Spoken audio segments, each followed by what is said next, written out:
कौन सा पुत्र माँ बाप को दारुण दुख देने के लिए आता है? सुखिया भाई और दुखिया बहन की कहानी। नमस्कार प्रिय दोस्तों, दर्पण ज्ञान गंगा यूट्यूब चैनल में आपका पुनः स्वागत है। प्रिय दर्शकों, आज की कहानी इस संसार के हर माँ बाप को बहुत कुछ सिखाने वाली है, जिसमें आज हम उन लोगों के लिए बताएंगे कि जिनके घरों में अगर बेटे का जन्म होता है तो पूरे परिवार के लिए बहुत खुशी होती है। ढोल तमाशे बजवाते हैं, बहुत सारी दावतें करते हैं, और यदि घर में बेटी का जन्म होता है तो पूरा परिवार मातम मनाने लगता है। बहुत बड़ा दुख होता है। ए दुनिया वालों, मैं आपसे पूछना चाहता हूं कि इस संसार में क्या बेटों को ही जन्म लेने का अधिकार है? क्या बेटियों को इस दुनिया में आने का कोई अधिकार नहीं है? क्या पुत्र पैदा होने पर ही खुशियां मनाने का अधिकार है? पुत्री के जन्म लेने पर नफरत क्यों? दोस्तों, मैं उन लोगों के लिए बताना चाहता हूं जो बेटियों से नफरत करते हैं, वो इस कहानी को जरा गौर से सुने, जिसमें उन्हें बताऊंगा कि जब आप अपने जीवन के अंतिम पड़ाव पर पहुंचते हैं, अर्थात जब आप बुढ़ापे में प्रवेश करते हैं, उस समय आपके साथ आपका बेटा क्या व्यवहार करता है और आपकी बेटी क्या व्यवहार करती है। मित्रों, ये तो आपने भी सुना होगा कि जब बेटा जवान होता है, आप यदि अपने बेटे से पूछें कि बेटा विवाह कर लो, तो वह बेटा आपसे कहता है कि पिताजी, मैं अपनी मर्जी से शादी करूंगा। जब तक मेरे लिए मेरी पसंद की लड़की नहीं मिल जाएगी, तब तक मैं विवाह नहीं कर सकता। और दोस्तों, वही होता है, वह बेटा अपनी मर्जी से ही एक दिन विवाह करता है। बेटे की शादी में पिता की मर्जी कुछ नहीं चलती। और दोस्तों, जब बेटी विवाह के योग्य होती है तो वह बेटी अपने पिता की मर्जी की शादी करती है। पिता जहां जिस लड़के से उसके साथ में उसका रिश्ता तय कर देता है, चाहे उस लड़के के अंदर अवगुण ही क्यों ना हो, चाहे वो लड़का जुआ ही क्यों ना खेलता हो, चाहे शराब पीता हो, और उस बेटी के लिए पता भी होता है कि हमारे पिता मेरा रिश्ता जिस लड़के से तय करके आए हैं, उस लड़के के अंदर अवगुण है, फिर भी वह बेटी अपने पिता से उफ तक भी नहीं करती और हंसते हंसते पिता की मर्जी का रिश्ता मंजूर कर लेती है और शादी कर लेती है। तो दोस्तों, इसी विषय पर हम इस वीडियो में बात करेंगे, इस कहानी के माध्यम से, कि जब आप बुढ़ापे पर पहुंचते हैं तो आपके साथ में आपका बेटा कैसा व्यवहार करता है और आपकी बेटी कैसा व्यवहार करती है। कहानी जो हम आपके लिए सुनाने के लिए जा रहे हैं, ये हर माँ बाप के लिए बहुत ही महत्वपूर्ण है और औलाद के लिए भी बहुत उपयोगी है। इसलिए आप लोगों से निवेदन है कि वीडियो की लास्ट तक हमारे साथ जुड़े रहें। तो चलिए दर्शक भाइयों, अब शुरू करते हैं ये सुखिया भाई और दुखिया बहन की कहानी। प्रिय दर्शकों, बहुत समय पहले की बात है। एक छोटा सा नगर था, एक छोटा सा शहर था, और उसी नगर में धनी राम नाम का एक ब्राह्मण रहता था। उसके एक पत्नी थी जिसका नाम सावित्री था। उन दोनों पत्नियों में बहुत ही प्रेम था। धनी राम अपनी पत्नी सावित्री के लिए भी बहुत मानता था, और सावित्री भी अपने पति धनी राम ब्राह्मण के लिए बहुत चाहती थी। ज्यादा जमीन जायदाद नहीं थी, पर्याप्त जमीन जायदाद थी। मध्यम वर्ग के वो ब्राह्मण थे। उनका गुजर बसर अच्छी तरीका से चल रहा था। दोनों लोग ही बहुत ही अपने जीवन में खुश थे। लेकिन दोस्तों, धनी राम ब्राह्मण और वह सावित्री ब्राह्मणी के लिए एक बहुत ही बड़ा कष्ट था, दुख था। दुख कौन सा था? क्योंकि धनी राम के घर पर किसी संतान ने जन्म नहीं लिया। सावित्री जो उसकी पत्नी थी, वह बांझ थी। उन लोगों का जो विवाह हुआ था, विवाह होने के बाद कई वर्ष व्यतीत हो जाते हैं, फिर भी सावित्री के गर्भ से कोई बच्चा पैदा नहीं हुआ। इस बात का धनी राम पंडित के लिए बहुत ही दुख था। वो दोनों पत्नी कई मंदिरों में, कई धार्मिक तीर्थों में पुत्र के लिए मन्नतें मांगने के लिए जाते हैं। कई तीर्थों में गए, मंदिरों में गए, पुत्र के लिए मन्नतें मांगी कि हे प्रभु, हमारे यहां एक पुत्र हो जाए।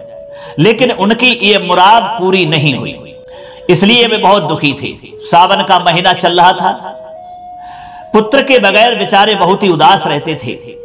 एक शिव भक्त ने धनीराम पंडित से कहा कि ब्राह्मण देव, आप कई मंदिरों में, कई तीर्थों में पुत्र के लिए मन्नतें मांगने के लिए गए, लेकिन आपकी अभी तक इच्छा पूरी नहीं हुई। आप यदि हमारी राय माने, सावन का महीना चल रहा है, शिव भक्त जो श्रद्धालु हैं वो शिव भक्ति में लगे हुए हैं, शिव की मूर्ति पर अनेकों श्रद्धालु जला अभिषेक कर रहे हैं, और मैं चाहता हूं कि आप दोनों पति भगवान शिव के मंदिर में जाओ और उनसे जाकर के भगवान शिव से अर्जी लगाओ और कहो कि प्रभु हमारी ये इच्छा पूरी कर दो, हमें एक पुत्र दे दो। भगवान शिव जो है वो बहुत ही दयालु हैं, हमें विश्वास है कि भगवान शिव आपकी जल्दी सुन लेंगे और आपके घर में खुशी आ जाएगी और आपके लिए एक बेटा अवश्य देंगे। दोस्तों, उस शिव भक्त की ये बात को सुनकर के धनीराम ब्राह्मण अपनी पत्नी को लेकर के भगवान शिव के मंदिर में गए। जाकर के भगवान शिव के समक्ष नतमस्तक होकर के दोनों पति लेट जाते हैं, हाथ जोड़ करके कहने लगे कि हे दीनों के दयाला, हे भगवान महादेव, हे शिव, मैं आपकी शरण में आया हूं। आपके दर पर कोई भी श्रद्धालु यदि आता है और उसकी मनोकामनाएं आप अवश्य पूर्ण करते हैं, हमारी भी इच्छा प्रभु पूर्ण कर दो, हमें एक बेटा दे दो। और इस तरह से अपनी अर्जी को लगा करके वह धनीराम और वह सावित्री जो थे भगवान शिव के ध्यान में मग्न हो गए।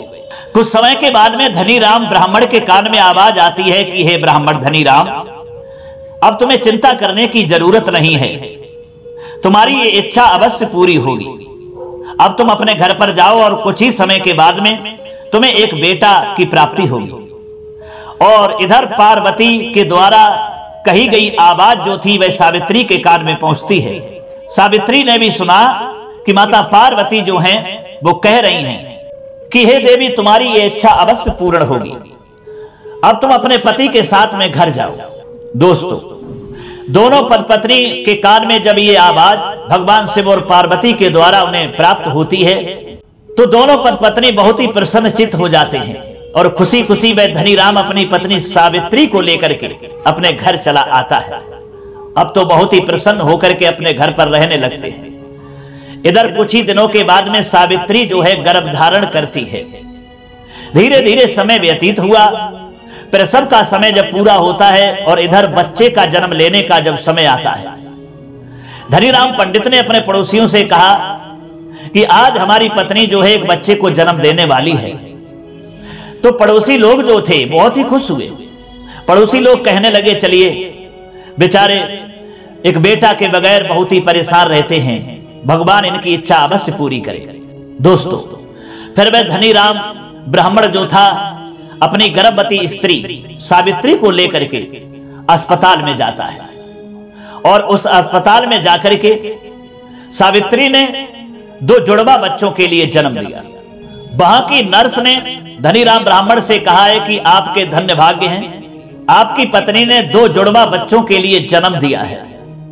धनीराम ब्राह्मण सुनकर के बहुत ही खुश हुआ। पहला बच्चा जो था वो लड़का था। उस नर्स ने बताया कि ब्राह्मण देव, आपकी पत्नी का पहला बच्चा जो है वो आपका पुत्र है। ये सुनकर के दोस्तों उसी अस्पताल में वह धनीराम पंडित जो था झूमने लगा, नाचने लगा। और उसके बाद में फिर धनीराम पंडित ने पूछा कि नर्स जी, हमारा दूसरा बच्चा कैसा है, क्या है? तब नर्स ने कहा कि हे ब्राह्मण, आपका दूसरा बच्चा जो है वो लड़का नहीं है, वह एक बेटी है। लड़का का नाम सुनकर के वह धनीराम ब्राह्मण झूम रहा था, नाच रहा था। और जब बेटी का नाम सुना कि दूसरी बेटी है तो उसका चेहरा उदास हो गया, ऐसे शांत हो गया कि लगता है उसके ऊपर कोई शोक पड़ गया। नर्स ने पूछा, अब आप इतने शांत क्यों हो गए? तब वह धनीराम पंडित कहता है कि नर्स, बेटा हुआ था, आपने बताया, हमें बहुत खुशी हुई, और जब आपने इस बेटी के बारे में बता दिया तो हमें अच्छा नहीं लगा। ये बीच में कहां से आ गई? अरे एक बेटा ही होता तो कितनी खुशी होती, हमारे 2 जुड़वा बेटा हो जाते। दोस्तों, नर्स ने कहा कि हे ब्राह्मण देव, बेटा और बेटी में फर्क नहीं करना चाहिए, जैसा बेटा होता है वैसी ही बेटी होती है। लेकिन दोस्तों, वह धनी राम पंडित इस बात को कहां समझने वाला था। इधर क्या हुआ, वह धनी राम पंडित जो था अपनी पत्नी को लेकर के और दाई माँ जो साथ में गई थी, उन दोनों बच्चों को लेकर के अपने घर पर चले आते हैं। दोनों बच्चों के लिए नहलवाया जाता है। जो बेटा हुआ था, धनी राम पंडित ने कहा कि हमारे पुत्र के लिए गर्म पानी से नहलवाया जाए। दोस्तों, उस बेटा के लिए गर्म पानी करवाया गया, उससे नहलवाया गया। और इधर जो बेटी थी, जब बेटी के नहलाने का नंबर आया तो धनी राम पंडित कहता है कि नहीं, इसे गर्म पानी से नहलाने की कोई जरूरत नहीं है, और इसके लिए ठंडे ही पानी से नहला दो, और जहां ये पड़ी है वहीं पड़ी रहने दो, हमारे समझ इसको मत लाओ, मैं इसको देखना नहीं चाहता। दोस्तों, उस बेटा के लिए तो गर्म पानी से नहलवाया गया, और बेचारी उस बेटी के लिए दाई माँ ने ही ठंडे पानी से नहला दिया। दोस्तों, ठंड का महीना था, भयानक ठंड पड़ रही थी।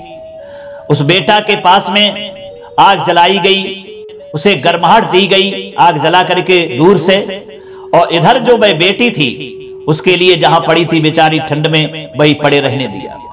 इधर फिर एक पंडित के माध्यम से उनका नामकरण करवाया गया। तो उस धनी राम पंडित ने अपने बेटा का नाम रखा सुखिया, और अपनी बेटी का नाम उसने रखा ये दुखिया।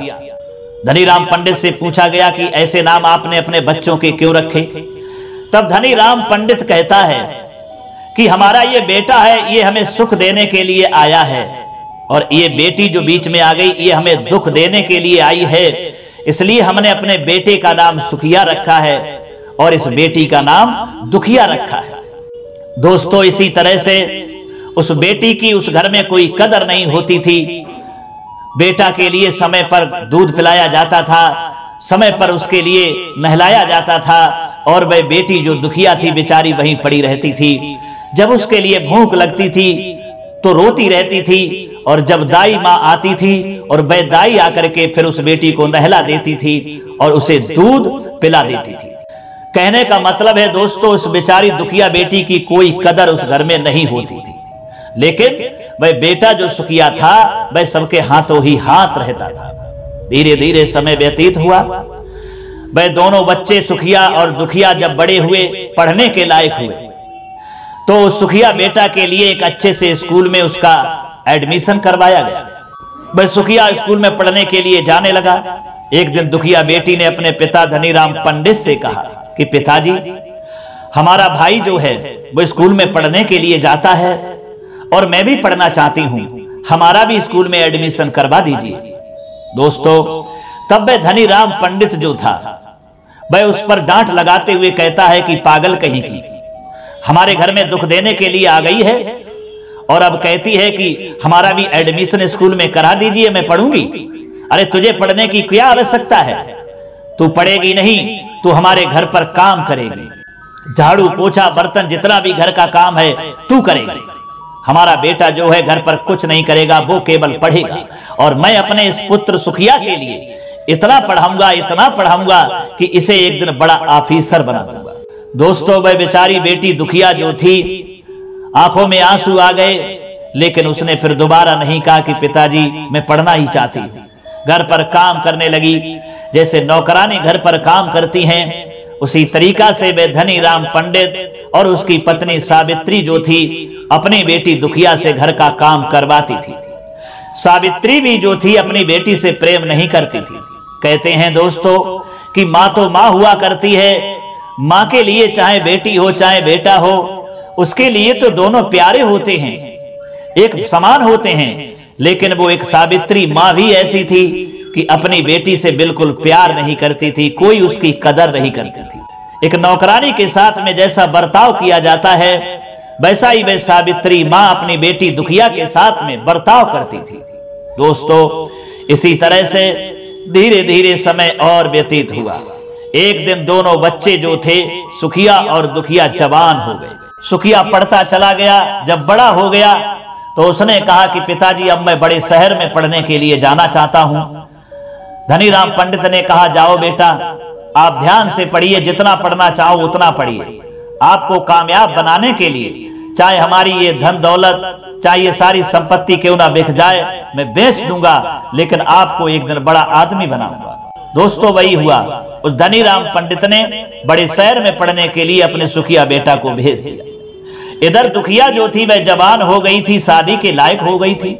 बेटा तो दोनों ही शादी के योग्य थे। धनीराम पंडित सोचता है कि पहले इस बला बेटी को घर से हटाते हैं, इसकी पहले कहीं गरीब लड़के के साथ में शादी कर देते हैं।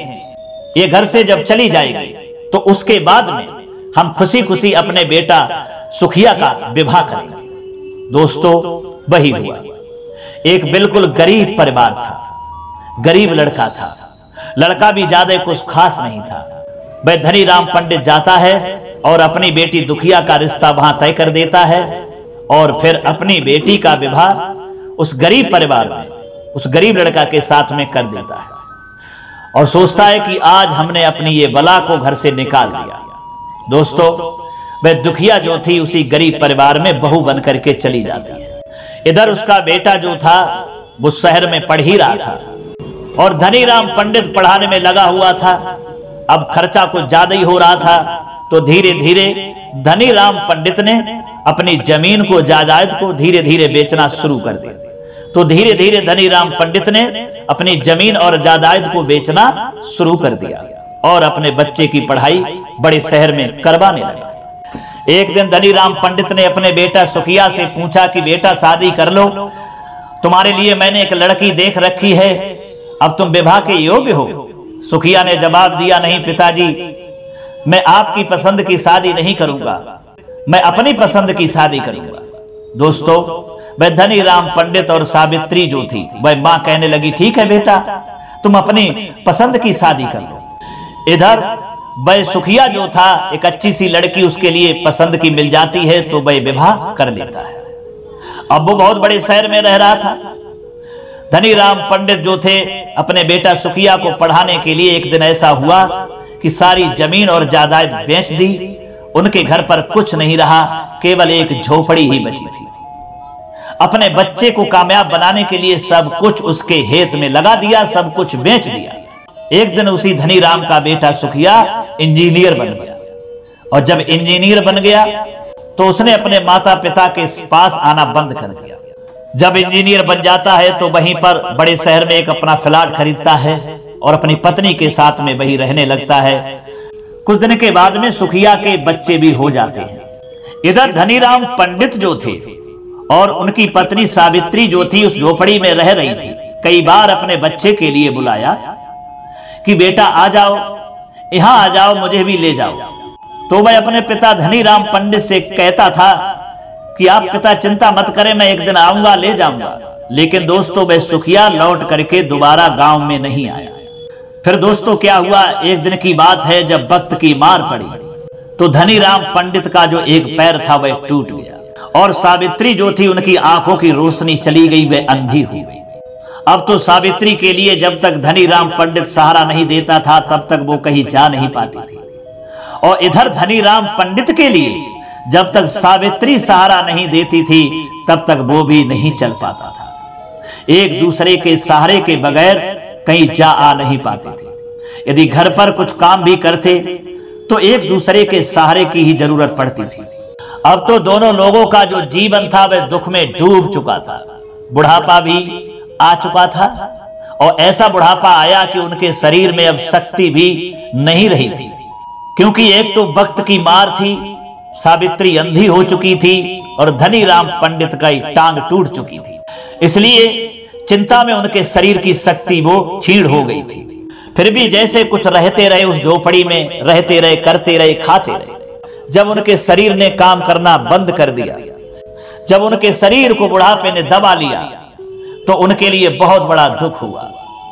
फिर एक दिन सावित्री ने कहा, आपस में विचार किया अपने पति धनीराम पंडित से कि स्वामी, हमारा बेटा तो हमें लेने के लिए नहीं आया, चलिए हम स्वयं ही अपने बेटा के यहां चलते हैं। दोस्तों एक दूसरे का सहारा बन करके वह धनीराम पंडित और अपनी पत्नी सावित्री को लेकर के अपने बेटा के यहां चल देता है और उसी शहर में पहुंच जाते हैं जहां उसका बेटा वह इंजीनियर रहता था, जिसका नाम सुखिया था। पता लगाते लगाते जब अपने बेटा सुखिया के यहां पहुंचते हैं, सुखिया का जब मकान वो बंगला देखा तो देख करके वह धनीराम पंडित और वह सावित्री बहुत ही खुश हुए। सोचने लगे कि हमारा बेटा तो बहुत बड़ा आदमी बन गया है, अब तो हमारा जीवन यहाँ चैन से बेटा के यहाँ कट जाएगा, खुशी खुशी हमारा जीवन गुजर जाएगा। अब मुझे बुढ़ापे पर कष्ट नहीं होगा, क्योंकि जिसका बेटा इतना बड़ा आदमी हो तो उसके माँ बाप के लिए कष्ट कैसे हो सकता है। धनीराम पंडित सावित्री के लिए अपने बेटा की कामयाबी और उस बंगला को देख करके खुशी का ठिकाना नहीं रहा। उसके बाद में वहां दरवाजे पर जो बेल लगी हुई थी उस घंटी को बजाते हैं, क्योंकि गेट बंद था, और जब घंटी को बजाया तो उसका बेटा वह सुखिया निकल करके आया। उसने जब दरवाजा खोला तो क्या देखा कि उसके माता पिता जो बिल्कुल कपिल बूढ़े हैं, पिता की टांग टूटी है और माता सावित्री अंधी दिखाई दी। सुखिया ने जब देखा तो कहा कि पिताजी तुम यहाँ कैसे आए हो, क्यों आए हो? धनीराम पंडित कहने लगा, बेटा कैसी बातें कर रहे हो, हर माँ बाप अपने बेटे से मिलने के लिए आता है और आप तो वहां घर पर आए नहीं, इसलिए मैं देखने के लिए चला आया। आप देख रहे हो मेरे शरीर में कोई शक्ति नहीं रही है, मुझ पर बुढ़ापा है, मेरा पैर टूट गया और तुम्हारी माँ जो है अंधी हो गई। धनीराम पंडित ने कहा, बेटा अब मुझे अंदर घर पर ले चलो। सुखिया कहने लगा, पिताजी मैं आपको घर के अंदर क्यों ले जाऊं? अरे आप यहाँ क्यों आए हो? हमें परेशान करने के लिए चले आए? अरे तुम नहीं जानते, यहाँ हमारे जो पड़ोसी लोग हैं वो देखेंगे तो पूछेंगे ये कौन है, तो मैं उनके लिए ये बताऊंगा कि ये हमारे माता पिता हैं। अरे आप लोगों ने कैसा भिखारियों जैसा भेष बना रखा है, भिखारियों का भेष बना करके और हमारे यहाँ चले आए। तुम्हारी यहाँ पर कोई जरूरत नहीं है, इस घर में कोई तुम्हारी जगह नहीं है। दोस्तों वह धनीराम पंडित कहने लगा, बेटा ये कैसी बातें कर रहे हो? अरे तुम हमारे पुत्र होते हुए भी ऐसी बातें कर रहे हो? जानते हो तुम्हारे लिए मैंने कितनी मन्नतें भगवान शिव से मांगी थी, कितने मंदिरों में गया, कितने तीर्थों में गया, तब हमारी ये मुराद पूरी हुई, तुम्हारा जन्म हुआ। कहते हैं कि बेटा बुढ़ापे की लाठी होता है, सहारा होता है, और तुम इस तरह की बातें हमसे कर रहे हो, आपको शर्म नहीं लगती? सुखिया कहने लगा, पिताजी काहे की शर्म, यहां से चले जाओ, तुम्हारे लिए इस घर में कोई जगह नहीं है और तुम्हारी हमें कोई आवश्यकता भी नहीं है। धनीराम पंडित ने कहा, बेटा इस माँ को रख लो, इस माँ की हालत को देखो, बेचारी अंधी है, इसे दिखाई नहीं देता, इसे घर पर रख लो, ये नौकरानी जैसा घर पर तुम्हारे काम करती रहेगी, जैसे नौकर करते हैं उसी तरीका से तुम्हारे घर का ये काम संभालती रहेगी और इसका जीवन कट जाएगा। और रही हमारी बात, तो जिस तरीका से घर पर कुत्ता पाला जाता है, कुत्ता दरवाजे पर बैठा रहता है, घर की रखवाली करता रहता है, उसी तरीका से हमको कुत्ता समझ करके अपने घर पर रख लो और मैं आपके दरवाजे पर बैठा रहूंगा, आपके घर की रखवाली देखभाल करता रहूंगा, आप कुत्ता ही समझ करके हमको रख लो। दोस्तों सुखिया ने फिर वही जवाब दिया कि ये क्या कुत्ता और कुतिया वाले शब्द लगा रखे हैं, मैंने कहा ना कि यहां से तुम चले जाओ, तुम्हारी इस घर में मुझे जरूरत नहीं है, और तुम ये कहते हो कि यहां रह करके तुम्हारे जो बचे दिन हैं, जो तुम्हारा बुढ़ापा है वो चैन से कट जाएगा। अरे तुम हमारे लिए दुख देने के लिए आ गए। अगर तुम लोग अपना बुढ़ापा चैन से काटना चाहते हो तो यहाँ इस घर में तो तुम्हारे लिए कोई जगह नहीं है, लेकिन हम तुम्हारे लिए एक उपाय बताते हैं, तुम्हारा बुढ़ापा चैन से कट जाएगा। धनीराम पंडित ने पूछा, बताइए बेटा क्या उपाय है? तब वह सुखिया कहता है कि देखिए पिताजी, इस शहर में बहुत बड़ा वृद्धा आश्रम है और उस वृद्धा आश्रम में जाओ, वहां मुफ्त में ही खाने के लिए मिलता है, तुम जैसे बहुत वृद्ध वहां पर रहते हैं, वहीं जाकर के वृद्धा आश्रम में रहो, तुम्हारा बुढ़ापा आराम से कट जाएगा। धनीराम पंडित ने कहा, बेटा मैं वृद्धा आश्रम में रहूंगा, तुम्हारे होते हुए भी मैं वृद्धा आश्रम में जाऊं? सुखिया ने कहा, तो कौन सी बुरी बात है, कितने बूढ़े लोग वहां पर रहते हैं और तुम वहां पर जाकर के रहोगे, तो ये कौन सी बुराई है? चलिए, अगर आपको वृद्धा आश्रम में रहना भी पसंद नहीं है तो हम आपके लिए दूसरा उपाय बताते हैं। धनीराम पंडित ने पूछा, बताइए बेटा दूसरा उपाय क्या है, वो बताओ। तब सुखिया बेटा ने कहा कि पिताजी सुनिए, दूसरा उपाय यह है कि यहां हमारे शहर में तुम जैसे वृद्ध बहुत सारे मैंने देखे हैं जो हाथ में कटोरा लेकर के भीख मांगते हैं और भीख मांग करके अपना गुजारा करते हैं। अगर तुम्हारे पास कटोरा नहीं है तो कटोरा हम तुम्हें दे रहे हैं, और जाइए इस शहर में भीख मांगिए, तुम्हें इतना मिल जाया करेगा कि तुम्हारा जो बुढ़ापा है ये चैन से कट जाएगा। लेकिन इस घर में तुम्हारी कोई हमें जरूरत नहीं है और कोई भी जगह नहीं है। दोस्तों, उस माता सावित्री के आंखों में आंसू और वे धनी राम पंडित दोनों लोग कहने लगे, बेटा क्या इसीलिए मैंने तुम्हें पैदा किया था कि हमारा बेटा एक दिन वृद्धा आश्रम में रहने के लिए कहे, हमारा बेटा हाथ में कटोरा दे करके हमें भीख मंगवाए, इसीलिए मैंने तुम्हें जन्म दिया था। दोस्तों, वह सुखिया कहने लगा, कौन किसका बेटा, कौन किसका बाप, कौन किसकी माँ, तुमने जन्म दे करके और हमें पढ़ा लिखा करके पाल करके कौन सा एहसान कर दिया, कौन सा बड़ा काम कर दिया।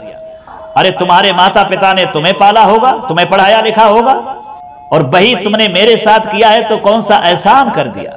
दोस्तों, फिर उसके बाद में सुखिया ने धक्का मार करके अपने घर से धनीराम पंडित और सावित्री को निकाल दिया, दरवाजा बंद कर लिया, घर के अंदर चला गया।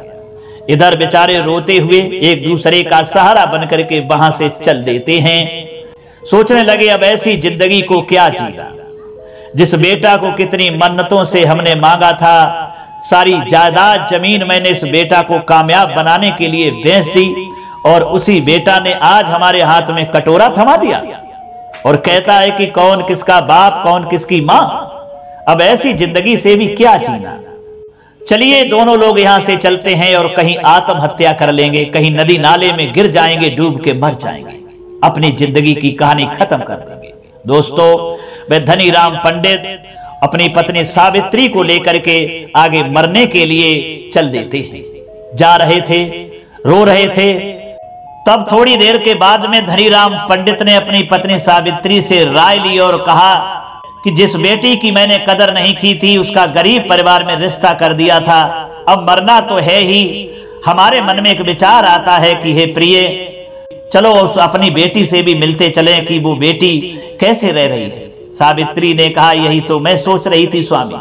दोस्तों, उसके बाद में वह धनीराम पंडित जो था, सावित्री, दोनों लोग अपनी बेटी के यहाँ उसकी ससुराल चल देते हैं। कुछ समय के बाद में जब ससुराल पहुंचते हैं, क्या देखा है कि उसकी बेटी दरवाजे पर खड़ी थी और उसने अपने माता पिता को आता हुआ देखा तो भाग करके उसने अपने पिता की और माँ की जेठ भर ली, और उनकी हालत को देख करके उस बेटी दुखिया के आंखों में आंसू आ गए और कहने लगी, पिताजी ये क्या हाल बना रखा है, ये कैसा हाल हुआ। तब धनीराम पंडित ने सारी अपने बेटा की करतूतें, सारी हकीकत उस सुखिया बेटा की बताई और कहा कि इस तरीका से तुम्हारे भाई ने हमारे साथ ये सलूक किया है और हमें अपने घर से बाहर लात मार करके निकाल दिया, कटोरा मेरे हाथ में थमा दिया और कहा कि भीख मांग करके खाओ। मैं तो मरने के लिए जा रहा था, लेकिन मेरे मन में विचार आया कि बेटी, मरने से पहले तुमसे मिलता चलूं, तुम्हें भी देखता चलूं, क्योंकि मैंने तुम्हारे साथ गलत व्यवहार किया था हमेशा। दोस्तों, फिर वह बेटी जो थी अपने माता पिता के लिए अंदर घर पर लेकर के जाती है, उन्हें नहलाती है, धुलाती है, भोजन कराती है, दूसरे कपड़े पहनाती है। उस दुखिया बेटी का पति घर पर था नहीं। शाम के समय जब उसका पति आता है तो वह अपने पति से जाकर के पूछती है कि हे स्वामी, आप हमारे जीवन दाता हैं और ये हमारे माता पिता जन्मदाता हैं। ये बेचारे विपत्ति के मारे हुए हैं, हमारे भाई ने इन्हें घर से बाहर निकाल दिया और अब इन्हें अपने घर पर जगह दे दो। जो भी इनका शेष जीवन बचा है मैं इनकी सेवा करती रहूंगी और इनका जीवन कट जाएगा। दोस्तों, उस दुखिया बेटी का जो पति था उसने इनकार कर दिया कि मैं तेरे माता पिता को यहाँ नहीं रख सकता। बड़ा दुख हुआ उस दुखिया बेटी के लिए।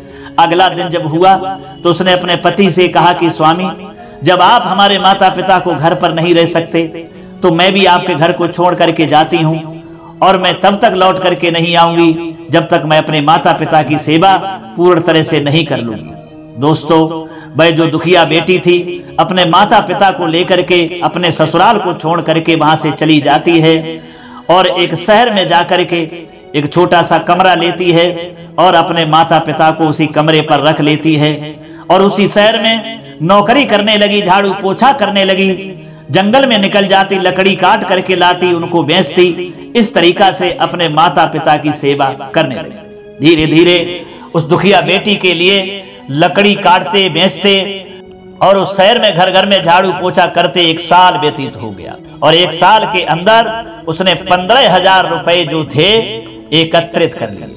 जब उसके पास 15,000 रुपए एकत्रित हो गए तो वह एक दिन अपने पिता के लिए शहर से बैसाखी खरीद करके लाई और अपने पिता के हाथ में दी और कहा कि पिताजी, आपके लिए आज के बाद किसी के सहारे की आवश्यकता नहीं है, ये बैसाखी लीजिए और इसका सहारा लेकर के आप स्वयं चलिए।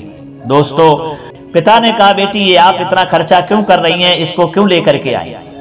तब बेटी ने समझाया कि आपको अब किसी के सहारे की जरूरत नहीं है, आप इस बैसाखी के सहारे से चलिए। दोस्तों, अपने पिता के लिए उसने बैसाखी खरीद दी और वह बैसाखी के सहारे से धनीराम पंडित अब चलने लगा। धनीराम पंडित बहुत ही खुश हुआ। इधर एक दिन अपनी माता सावित्री के लिए लेकर के अस्पताल में वह दुखिया बेटी जाती है, डॉक्टर को जाकर के दिखाती है और कहती है कि डॉक्टर साहब, हमारी जो माँ अंधी है इसकी आंखों की रोशनी वापस ला दो, इसकी आंखें ठीक कर दो।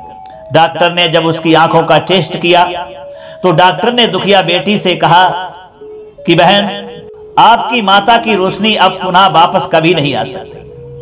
तो दुखिया बेटी ने पूछा, कोई उपाय है, किसी तरीका से हमारी माँ की आंखों की रोशनी वापस आ जाए? डॉक्टर ने कहा, हाँ बहन, एक उपाय है, अगर कोई आंख तुम्हारी माँ के लिए दान कर दे तो मैं आंख तुम्हारी माँ के लिए लगा सकता हूं और तुम्हारी माँ देख सकती है।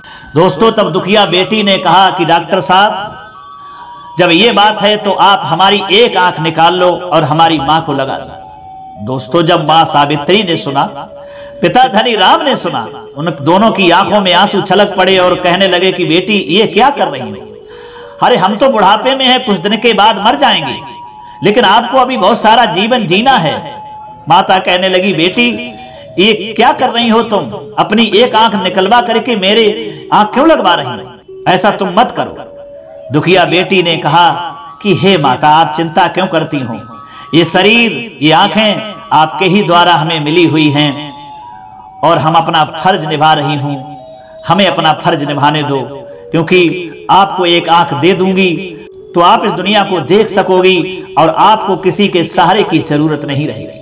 बार बार माँ और पिता के मना करने पर भी वह दुखिया बेटी नहीं मानती है और डॉक्टर के लिए एक आंख निकलवा देती है। और वह आंख डॉक्टर जो था उस दुखिया बेटी की, उसके माँ के यानी सावित्री के लिए लगा देता है और कुछ दिनों के बाद में सावित्री को दिखाई भी देने लगता है। जब सावित्री को दिखाई देने लगा, सावित्री बहुत खुश हुई और धनीराम पंडित और सावित्री ने अपने बेटी के लिए छाती से लगा लिया और हाथ जोड़ करके दोनों लोग अपनी बेटी दुखिया से माफी मांगने लगे। कहने लगे कि बेटी, हमें क्षमा करना, मैंने तुम्हें पूरे जीवन तक कष्ट दिया है, तुम्हारे साथ गलत बर्ताव किया है। एक माता पिता के लिए बेटी के साथ क्या बर्ताव करना चाहिए वो मैंने नहीं किया। मैंने तुम्हें नौकरानी समझा, एक गरीब परिवार में तुम्हें डाल दिया, इसके लिए मैं क्षमा मांगता हूं। जिस बेटा के लिए मैंने सारी जमीन जायदाद बेच दी, उसने हमें घर से निकाल दिया, हमारे हाथ में कटोरा थमा दिया, और तुम्हारे लिए बेटी जीवन में मैंने किया ही क्या है, और फिर भी तुमने एक आंख दान कर दी और हमारे लिए इतनी सेवा। दोस्तों, बार बार अपनी बेटी से सावित्री और वे धनीराम पंडित क्षमा मांगते हैं। इधर उस दुखिया बेटी का जो पति था वो भी आ जाता है और वो अपनी पत्नी दुखिया से कहता है कि क्षमा करना, अब ऐसा करिए, हमसे गलती हो गई, आप जो है हमारे सास ससुर को यानी अपने माता पिता को घर पर लेकर के चलो, इनकी सेवा करो और मैं भी इनकी देखभाल करूंगा। अपने सास ससुर से धनीराम पंडित और सावित्री से कहा कि आप घर पर चलिए।